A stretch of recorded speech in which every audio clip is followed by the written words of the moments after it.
yang sering disebut di Jokam kitab karangannya. Kitab karangan maksud mereka itu artinya kitab yang dikarang-karang oleh orang yang tidak ahli atau oleh orang yang berkhianat ingin merusak agama ini.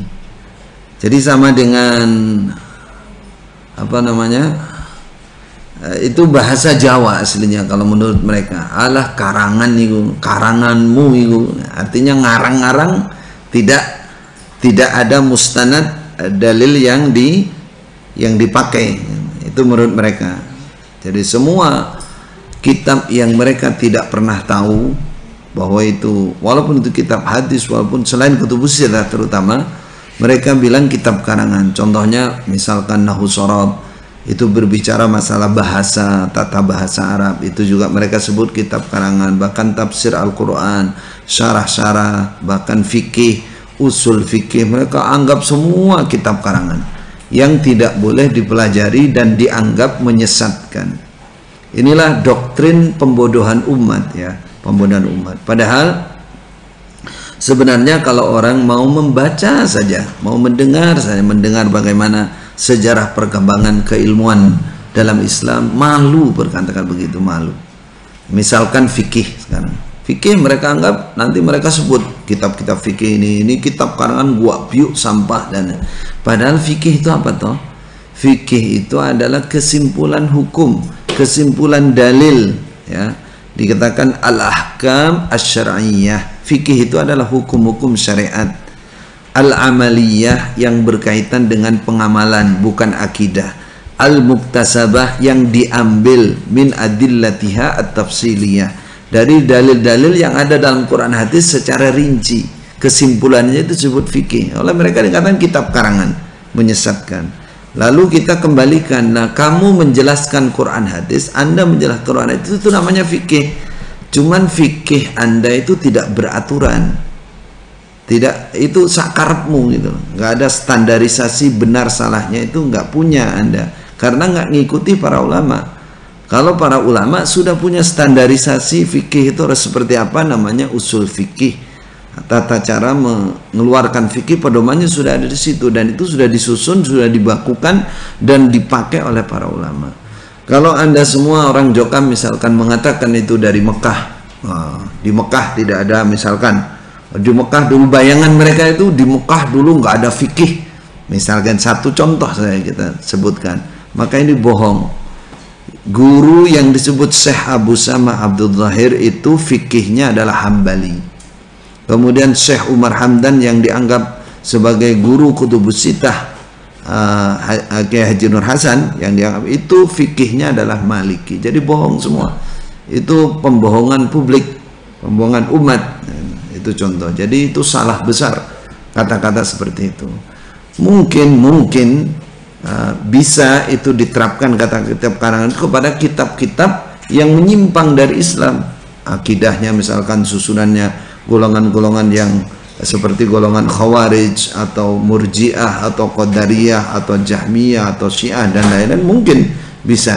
Tapi kalau itu ulama-ulama Islam yang menyusun misalkan fikih madzhabul arba, itu bukan kitab karangan yang seperti yang mereka maksudkan, itu kesalahan besar dalam agama. Semoga Allah menunjukkan hati mereka. Nah,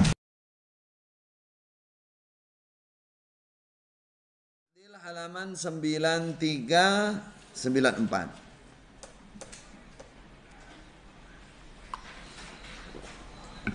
Ini intinya B, ya. Di sana halaman 9394 ada anunya B, ya. Perintah taat kepada para imam menjadi dalil wajibnya mengangkat imam. Dikuatkan dengan penjelasan para ulama penyusun kitab Al-Mawsu'ah Al-Aqadiyah. Bahasa kita perluasan akidah. Jadi akidah yang panjang lebar dibukukan dalam kitab itu. Ini sudah diambil nih wajhul istidlal min hadil ayah itu. Jadi artinya begini, mereka mengambil ayat tadi, ya, surah apa tadi? An-Nisa ayat 59, ati Allah wa atiur rasul wa ulil amri minkum. Maksudnya perintah taat kepada ulil amri itu menunjukkan wajibnya mengangkat imam. Mereka nggak mau ngambil istidlal itu. Karena apa? Karena kata para penyusun kitab Al-Mawsu'ah Al-Aqdiyah di sini dikatakan wal amru bit ta'ah dalilun ala wujubi nasbi waliyil amri. Perintah taat itu kepada ulil amri menunjukkan wajibnya mengangkat waliyil amri. Kenapa?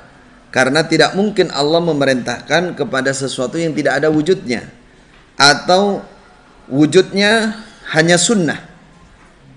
Wujudnya hanya sunnah, nggak mungkin. Nah, yang diperintahkan ditaati oleh Allah pasti itu yang wajib keberadaannya. Ini intinya begitu. Maka kita takdil di sini. Jokam tidak konsisten telah mengambil rujukan dari kitab-kitab yang selama ini mereka anggap kitab karangan yang menyesatkan. Kitab Al-Mawsu'ah Al-Aqdiyah disusun oleh para peneliti ilmu, para ulama di Saudi sana, dengan musyrif namanya Syekh Alawi bin Abdul Qadir As-Sagaf, yang bahasannya sangat luas sekali seputar bab akidah Ahlus Sunnah wal Jamaah. Ini sampai 1000 lebih halaman. Mausu'ah ini. Ini sedikit ini maksudnya biar ngerti siapa Syekh Alawi bin Abdul Qadir As-Sagaf ini, supaya orang tahu bahwa makalah Jokam ini ngawur. Dia nggak ngerti siapa penyusunnya. Terus dia ambil potong sedikit terus artikan menurut keinginan mereka. Coba sampai lihat tuh biodatanya Syekh Abdul Qadir Alawi. Beliau lahir di Mekah tahun 1956. Masih ada berarti beliau sekarang. Kita belum mendengar wafatnya. Pendidikan sekolah ibtidaiyah apa? SD kalau itu. Mutawassithah, Tsanawiyah di Mekah, Mukarramah. Jadi orang Saudi. Jadi di Mekah. Kemudian perguruan tinggi di Jamiah Imam Muhammad bin Saud Al-Islamiyah, jurusan Usuluddin Akidah. Kebetulan saya juga LC saya dari sini, dari Jamiah ini. Cuman jurusannya syariah. Saya di sini jurusan apa? Usuluddin Akidah. Jadi beliau itu orang Saudi. Ya.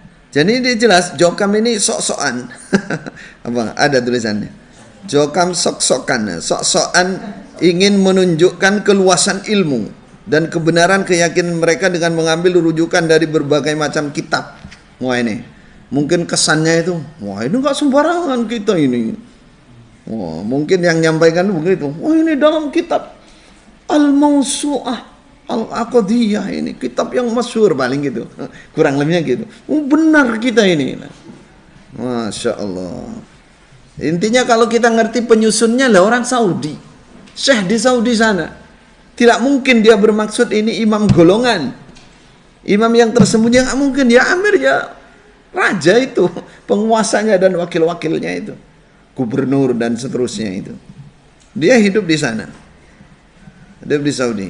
Tapi sebenarnya kalau mereka sok-sokan ingin biar di kesannya itu biar dalilnya banyak, penguatnya banyak. Ini kalau orang ngerti ya, diteliti betul, justru menunjukkan minimnya kemampuan dan serampangan dalam mengambil dalil. Jika mereka betul mengerti bahasa Arab dan paham dengan kitab yang mereka baca, contohnya Mausu'ah ini, pasti mereka akan malu mengambil rujukan seperti ini. Paham maksud saya? Jadi nek mau tenan, nek ngerti bahasa Arab tenan, bisa menyimpulkan sungguh terus ngambil dari kitab ini, Al-Mawsu'ah itu malu mereka itu. Harusnya begitu. Tapi ya nggak tahu apa mereka sudah nggak punya malu lagi. Kalau kemaluan mungkin masih ada. Malunya rai gedek mungkin. Karena pengertian sebenarnya tidak menguatkan benarnya keyakinan mereka. Justru sebaliknya menunjukkan kebatilan mereka. Itu. Makanya ini saya ingatkan lagi, kalau penyusunnya ini orang jahil. Jahil itu bukan ya jahil terus jahil. Ya, maka ini termasuk mujtahid jahil. Berijtihad tapi dia bodoh. Ini perusak umat kata Nabi. Kata Rasulullah perusak umat. Kalau ini orang-orang yang mengerti, misalnya ustadz-ustadz lulusan Ma'had Al-Haram yang ada di mereka, berarti dia pengkhianat. Ya, bahasanya pengkhianat. Kok kejam sekali? Ya udah dihaluskan, al-khain. Mereka itu khain, orang yang tidak menetapi janji, tidak menetapi apa yang menjadi amanat bagi mereka. Mereka akan menanggung dosa-dosa yang akan mereka tanggung di sisi Allah jika diam saja padahal mampu misalkan. Nah, itu. Jelas ya? Jadi saya katakan di sini mereka mengambil penguatan dari pendapat kesimpulan para ulama di kitab Al-Mawsu'ah Al-Aqadiyah yang intinya ayat dalam surat An-Nisa ayat 59 itu menunjukkan wajibnya mengangkat ulil amri, mengangkat amir. Terus mereka palingkan amir itu imam kami, kelompok ini. Padahal yang nyusun ini ulama Saudi. Semuanya beberapa ulama nyusun, yang dimaksud oleh mereka bukan amir seperti imam golongan Jokam, bukan. Amir penguasa. Amir penguasa mereka maksud. Jelas ya?